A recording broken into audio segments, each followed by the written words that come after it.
નમસ્કાર મિત્રો, સ્વાગત છે તમારું અમારી યુટ્યુબ ચેનલમાં. તો મિત્રો, સ્પર્ધાત્મક પરીક્ષાની તૈયારી કરતા વિદ્યાર્થીઓ માટે એક યોજના અમલમાં આવેલ છે. જે વિદ્યાર્થીઓ સ્પર્ધાત્મક પરીક્ષાની તૈયારી કરતા હોય તેમને ટ્યુશનની જરૂરિયાત હોય કે તેમને ટ્યુશન રાખવું હોય તો તેમને 20,000 રૂપિયાની સહાય આપવામાં આવે છે. તો મિત્રો, આજે આપણે આ સહાય વાત કરવાના છીએ.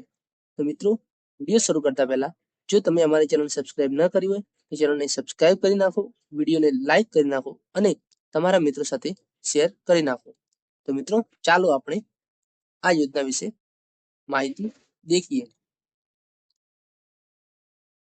મિત્રો, આ યોજનાની વાત કરીએ તો નિયામક વિકસિત જાતિ કલ્યાણ ગુજરાત રાજ્ય ગાંધીનગર દ્વારા શૈક્ષણિક વર્ષ 2024-25 માટે વિકસિત જાતિ કલ્યાણ દ્વારા અમલિત નીચે મુજબની યોજનાઓનો અમલ ઓનલાઈન કરવા બાબત છે. તો વર્ષ 2024-25 અંતર્ગત નિયામક વિકસિત જાતિ કલ્યાણ ગુજરાત રાજ્ય ગાંધીનગર દ્વારા નીચે મુજબની 3 કોચિંગ સહાય યોજના અમલમાં ઈ સમાજ કલ્યાણ પોર્ટલ પર મારફતે કરવાનો થયો છે.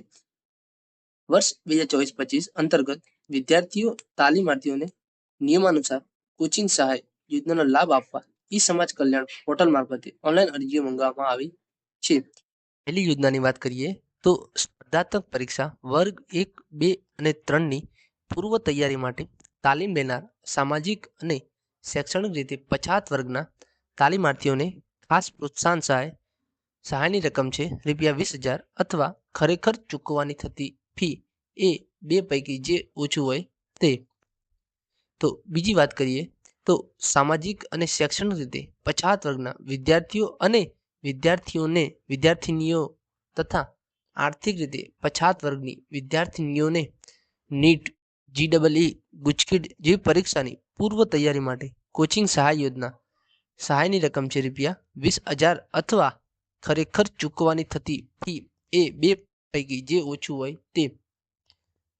ત્રીજી યોજનાની વાત કરીએ તો વિદ્યાર્થી મિત્રો, સામાજિક અને શૈક્ષણિક રીતે પછાત વર્ગના વિદ્યાર્થીનીઓએ તથા આર્થિક રીતે પછાત વર્ગની વિદ્યાર્થીનીઓને GIIM, CEPT, NIFT, NLU જેવી ઓલ ઇન્ડિયા લેવલની સ્પર્ધાત્મક પરીક્ષા તેમજ વિદેશ જવા માટે આપવી પડતી IELTS, TOEFL, GRE જેવી પરીક્ષાની પૂર્વ તૈયારી માટે કોચિંગ સહાય યોજના, જેમાં સહાયની રકમ છે ₹20,000 અથવા ખરેખર ચૂકવવાની થતી ફી એ બે પૈકી જે ઓછું હોય તે. શૈક્ષણિક વર્ષ 2024-25 માટે ઉક્ત યોજનાનો અંતર્ગત સહાય મેળવવા ઈચ્છતા તાલીમાર્થીઓએ ઈ સમાજ કલ્યાણ .gujarat.gov.in પોર્ટલ પર તારીખ 11/11/2024 થી 11/12/2024 સુધી આનુષાંગિક પ્રમાણપત્રો ઓનલાઈન અરજી કરવા જણાવવામાં આવી છે.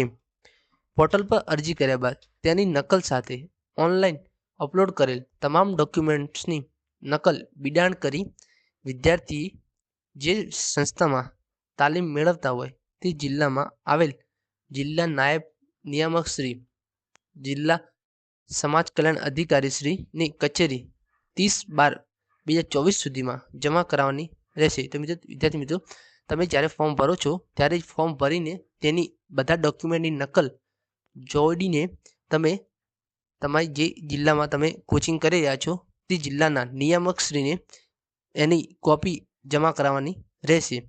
ઓનલાઈન અરજી કર્યાની તારીખથી 28/2/2025 સુધીના સમયગાળા દરમિયાન વિદ્યાર્થી તાલીમાર્થીનું કોચિંગ ચાલુ હોવું જરૂરી છે. તમે ફોર્મ ભર્યું છે, ફોર્મ ભર્યાના પછી 28/2/2025 સુધી તમારું કોચિંગ ચાલુ હોવું જરૂરી છે. ઉક્ત પોર્ટલ પર નિયત સમય મર્યાદામાં આવેલ અરજીઓની મંજૂરની પ્રક્રિયામાં બજેટ જોગવાઈ અને લક્ષ્યાંકને ધ્યાનમાં લઈ બનાવવામાં આવનાર મેરિટમાં સમાવિષ્ટ વિદ્યાર્થીઓની નિયમાનુસાર અગ્રતાક્રમ સહાય ચૂકવવામાં આવશે, જેની ખાસ નોંધ લેવી. તો મિત્રો, તમે જ્યારે ફોર્મ ભરો છો તે આગળથી મંજૂર થશે અને તેનું બજેટ જોગવાઈ અને લક્ષ્યાંકને ધ્યાનમાં લઈ બનાવવામાં આવનાર મેરિટ ઉપર તમને આ યોજનાની સહાય મળવા પાત્ર રહેશો. તમે વિદ્યાર્થી મિત્રોએ પસંદ કરવાની સંસ્થાના ધારા ધોરણ અંગેની સંપૂર્ણ માહિતી વેબસાઇટ sge.gujarat.in પર ઉપલબ્ધ છે. તો મિત્રો ખાસ નોંધ છે નીચે, જિલ્લા કક્ષાએ 30/12/2024 સુધીમાં હાર્ડ કોપી જમા ન કરાવેલ વિદ્યાર્થીઓ અરજી ધ્યાનમાં લેવામાં આવશે નહીં, તેમજ 30/12/24 પછી જિલ્લા કક્ષાએ મેળેલ હાર્ડ કોપી વાળી અરજીઓ પણ ધ્યાનમાં લેવામાં આવશે નહીં. તો વિદ્યાર્થી મિત્રો આનું ખાસ ધ્યાન રાખજો કે 30/12/2024 પહેલા જો તમે હાર્ડ કોપી જિલ્લા નિયામકને જમા નહીં કરાવો તો તમારું ફોર્મ ધ્યાનમાં લેવામાં આવશે નહીં. તો મિત્રો હવે આપણે દેખીશું કે આ ફોર્મ ભરવા માટે કયા કયા ડોક્યુમેન્ટની જરૂર છે. તો એના માટે આપણે જઈશું ઈ સમાજ કલ્યાણની વેબસાઇટ પર. તો મિત્રો આપણે વાત કરીએ તો તાલીમાર્થીઓને નીચે મુજબના 4 ધોરણના આધારે કોચિંગ સહાય મળવાપાત્ર રહેશે. મૂળ ગુજરાતના વતની હોય તેવા સામાજિક અને શૈક્ષણિક રીતે પછાત વર્ગના તાલીમાર્થીઓને આ યોજનાનો લાભ મળવાપાત્ર રહેશે. જે વિદ્યાર્થી ફોર્મ ભરશે તે ગુજરાતનો વતની હોવો જરૂરી છે. તાલીમમાંથી જે ભરતી પરીક્ષાની પૂર્વ તૈયારી માટે કોચિંગ મેળવવા માંગતો હોય તે ભરતીની શૈક્ષણિક લાયકાત અને વય મર્યાદા લાગુ પડશે. તે શૈક્ષણિક લાયકાતમાં 50% કે તેથી વધુ ગુણ ધરાવતા હોવા જોઈએ. તાલીમાર્થીના કુટુંબની વાર્ષિક આવક મર્યાદા 4.50 લાખ કે તેથી વધુ હોવી જોઈએ નહીં. તાલીમાર્થીઓએ સંસ્થા પાસેથી તાલીમની હાજરીનું પ્રમાણપત્ર રજૂ કરવાનું રહેશે. તો જે વિદ્યાર્થી જે સંસ્થામાં તાલીમ લે છે તો તેનું હાજરી પ્રમાણપત્ર રજૂ કરવાનું રહેશે. તાલીમાર્થીએ આ યોજનાનો ફક્ત એક જ વાર લાભ લઈ શકશે. સંસ્થાના 3 વર્ષનો અનુભવ અંગેનું ચાર્ટર્ડ એકાઉન્ટનું પ્રમાણપત્ર સંસ્થા પાસેથી મેળવીને રજૂ કરવાનું રહેશે. હવે વાત કરીએ તો તાલીમાર્થીએ નીચે મુજબની ધારા ધોરણ ધરાવતી સંસ્થા કોચિંગ સહાય માટે પસંદ કરવાની રહેશે. તાલીમાર્થીએ પસંદ કરેલ સંસ્થા જીએસટી અથવા પાન કાર્ડ નંબર ધરાવતી હોવી જોઈએ.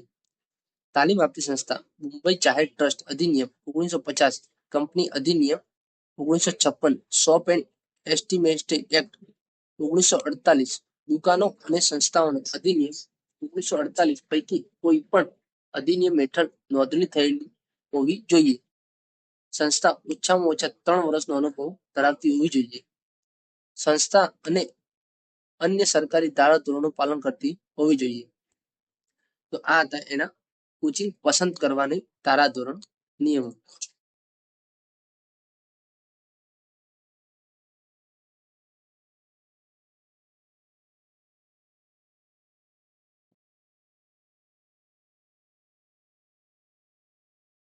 હવે આપણે વાત કરીએ તો જે ડોક્યુમેન્ટ જરૂરી ફોર્મ ભરવા માટેના રજૂ કરવાના ડોક્યુમેન્ટ.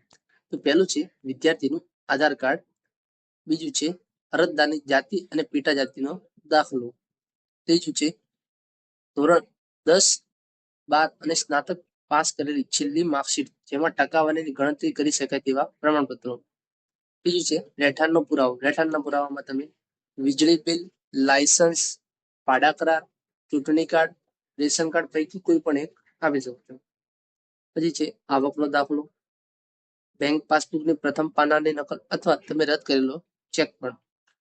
જે સંસ્થામાં અભ્યાસ કરવા માંગતો હોય તે સંસ્થાનું નિયત પ્રમાણપત્ર પણ જોઈશે અને ફીની પહોંચ જીએસટી નંબર સાથે. તો આ હતું મિત્રો જે સ્પર્ધાત્મક પરીક્ષાની પૂર્વ તૈયારી માટે વિકસિત જાતિના વિદ્યાર્થીઓને કોચિંગ સહાય યોજના છે એની માહિતી. તો મિત્રો વિડીયો ગમ્યો હોય તો અમારી ચેનલને સબસ્ક્રાઇબ કરી વિડીયોને લાઈક કરજો અને તમારા મિત્રો સાથે શેર કરજો, જેથી તમારા મિત્રો પણ આ યોજનાનો લાભ લઈ શકે. તો મિત્રો જય માતાજી.